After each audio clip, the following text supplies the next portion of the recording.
이게 보면은 에바브로디도라고 하는 인물이 등장하는데요. 에바브로디도의 전대, 이렇게 말씀의 제목을 지어보았습니다. 에바브로디도의 전대. 에바브로디도는 바울 사도의 선교의 동역자이었습니다. 바울 사도가 선교하는 일에 같이 따라다니는, 같이 함께 일하는, 그래서 좋은 보상을, 하나님께 상급을 쌓는 그런 충성된 일꾼이었습니다. 이 에바브로디도가 오늘 읽은 이 편지에서 맡은 역할은 바울 사도에게 무언가를 전달해 주는 역할을 맡았습니다. 여기서 전달해 준 것은 크게 두 가지로 저는 봅니다. 하나는 좋은 소식이요, 또 하나는 주머니입니다. 옛날에는 전대를 들고 다녔습니다. 주머니, 조그마한 주머니, 우리 조선시대에도 주머니를 들고 다녔지요. 그 주머니 안에는 귀중한 것들을 집어넣어 놓고 다녔습니다. 이것이 오늘날에는 지갑이 되었습니다. 또 통장이 되기도 하고, 이제는 카드가 되기도 하고, 이제는 삼성페이가 되기도 하였습니다. 누군가의 주머니, 누군가의 전대, 누군가의 지갑이 어떻게 쓰였는가 하는 것을 오늘 여기서 설명해 줍니다.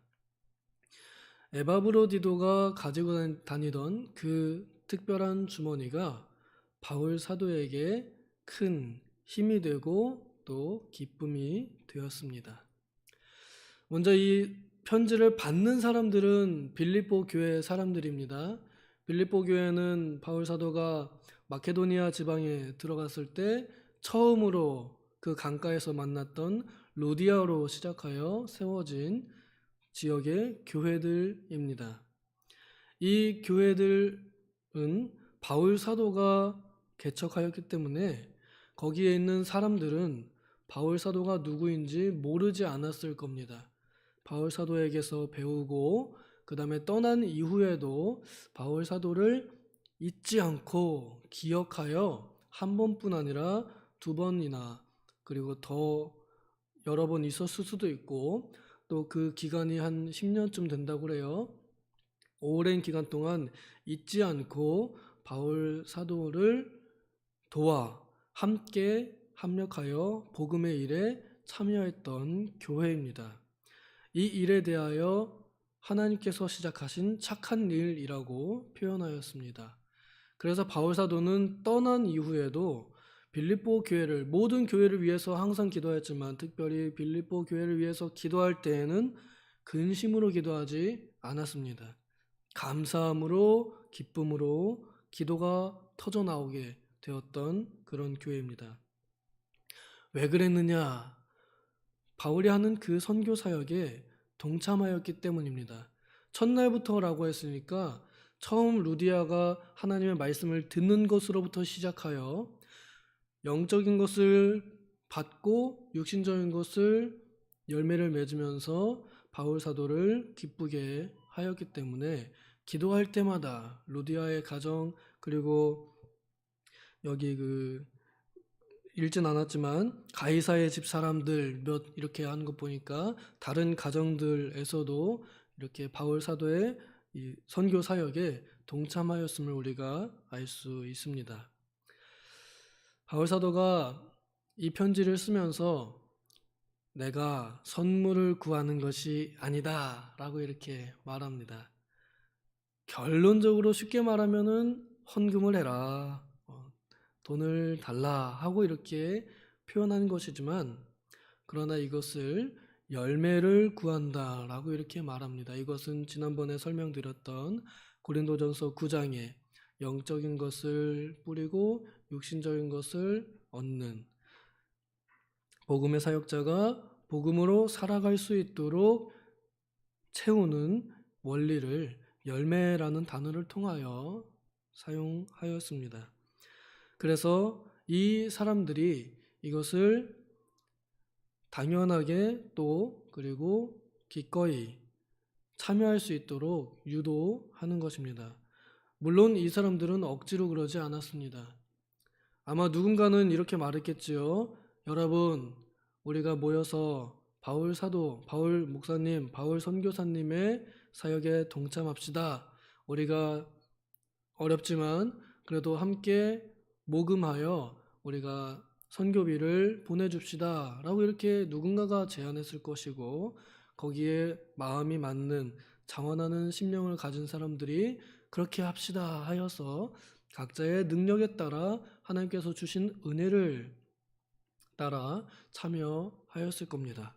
그리고 이때 당시는 계좌이체가 안 되기 때문에 반드시 누군가는 그 돈을 모아가지고 직접 발로 걸어서 산 넘고 물 건너 전달을 해 주어야만 했을 것입니다. 바로 여기서 그 역할을 맡은 사람이 에바브로디도입니다. 이 에바브로디도가 들고 가는 그 주머니는 빌립보 교회 사람들의 마음이요, 열매요, 또 예배였습니다. 여기에 그 주머니가 가지고 있는 의미를 하나님께서 받으실 만한 향기로운 제물이다 라고 이렇게 표현하였습니다. 하나님께서 받으신 것은 우리의 전인격적인 예배입니다. 우리가 가지고 있는 모든 헌신, 몸, 시간, 젊음, 기회, 또 내 사랑하는 그 어떤 존재들, 모든 내 인격적인 것을 다 하나님께서 받으십니다. 나를 받으신다는 것을 하나님께서 인식하며 나아가는 것이 예배입니다. 그리고 이 예배는 하나님께서 마치 그 오래전 구약 예배 때 짐승을 죽여서 그 피를 태워서, 고기를 태워서 연기가 하늘로 올라가는 것을 하나님께서 흠향하셨다, 향기로운 냄새로 받아들이셨다 라고 할 때 하듯, 마치 성도들의 그 피땀이 녹아든 이 헌금이 하나님께서 보시기에 그런 향기로운 제물로 받아들여진다는 것입니다. 그리고 제물이라 하였기 때문에 이것은 예배 행위 중에 하나입니다. 우리가 흔히 헌금을 사례금 정도로 이렇게 또 생각하는 경우도 있어요. 그러니까 설교가, 그날의 설교가 좋았다 그러면은 헌금을 더 많이 하고, 그날 설교가 좀 별로 감동이 덜 되었다 그러면은 조금 덜 하고, 이렇게 여겨지는 경우가 있습니다. 헌금은 예배를 시작하기 전에 먼저 드리고 오는 것입니다. 하나님께 나올 때 빈손으로 가지 아니하며 먼저 하나님께 대한 마음을 내가 표현하고 들어가는 것이지, 하나님께 받은 이 감동의 무게에 따라서 내가 그 결과로서 이렇게, 그러니까 예배 전에 드리는 것이지 예배 후에 드리는 것이 아닙니다. 그래서 헌금도 예배의 한 행위 중에 하나이고 또 순서 중에 하나입니다. 옛날에는 헌금함이 따로 있어서 먼저 이제 예배당에 입장하면서 넣고 들어갔었는데, 시대가 변하면서 예배 중간에 갑자기 주머니를 돌리게 됩니다. 그래서 다른 사람들이 눈치 보면서 넣도록, 그게 어떻게 보면 하나의 인간적인 장치라고도 저는 생각이 드는데, 저는 성경적으로 누구나 자유롭게 눈치 보지 않고 과부의 두 랍돈과 같이 헌금함에다가 하는 것이 더 성경적이라고 생각합니다.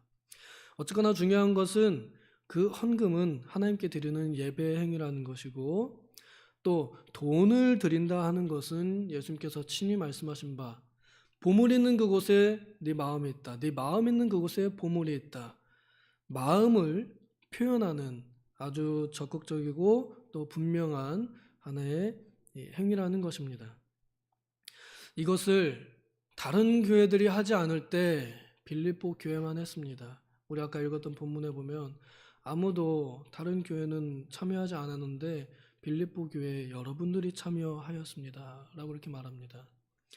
고린도후서 9장에 보면요, 바울이 얼마나 심각하게 힘들었는지 많이 쓰여 있습니다. 그 중에 내가 궁핍하였고 헐벗었다 라고 표현했습니다. 바울 사도가 돈이 다 떨어지고요, 특별히 고린도 지역에서 선교할 때는 자기가 텐트 만드는 일 해가지고 벌어가지고 자기가 먹고 또 그 남은 건 또 이 교회에다가 바치고 이러면서 자비량으로 선교하였던 내용도 우리는 알고 있습니다.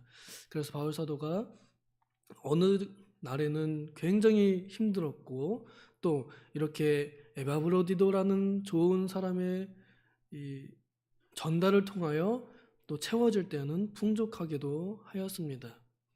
바울 사도가 여기에 나는 풍족하다라고 이렇게 표현하는데 빌립보 교회가 보내준 선교비를 받아서 풍족하다는 것도 있겠지만 저는 1차적으로 마음이 굉장히 풍족했을 것 같아요. 마음이 참 든든했을 것 같아요. 선교하는 데에 또 하나님의 일을 하는 데에 동역자 한 사람, 충실한 사람이 옆에 있다는 것은 정말로 든든합니다. 그 사람의 가치는요, 돈으로 비교할 수 없습니다. 천군만마를 얻는 그런 기분입니다.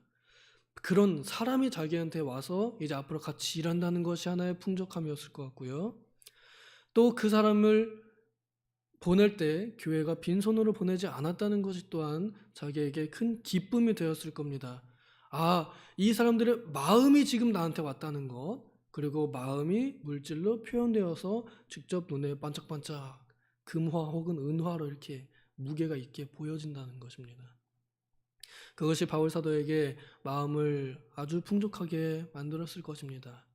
그래서 바울 사도는 멀리 떨어져 있었지만 비천할 때에는, 가난할 때는 가난함에 적응하고 또 넘칠 때는 혹은 충분할 때는 그 충분함에 적응하여 생활할 줄 아는 일체의 비결을 배웠습니다.